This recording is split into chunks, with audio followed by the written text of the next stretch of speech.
พิธีกรรมในพุทธศาสนาเด้อบ่ได้ให้เฮาไปเบียดเบียนสัตว์บ่ได้ให้เฮาทำคือปีศาจดอกเด้อให้เลิกใช้แรงงานเลิกข่มเห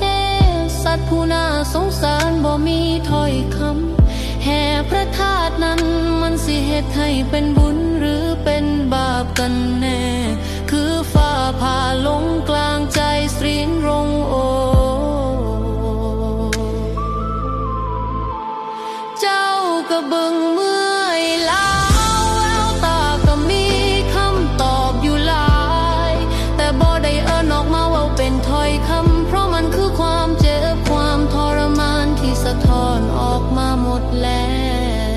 วพิธีกรรมบางอย่างคือบาปที่ออกจากใจคนเอาธรรมะมาบังหน้าเฮ็ดให้ใจมองมืดบอดมัวเมาอยู่กับอวิชชาแล้วก็ยังไปข่มเหงรังแกช้างไทยหวังแต่ผลประโยชน์ส่วนตน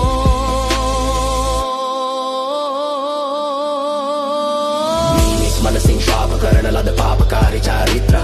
Manasa anduru kiri masada hala muhunu warakli sama bita kiri Anata anduru sama bi etalaba ya sadaha tayali etu dahani kiri Masaha hiri hera kiri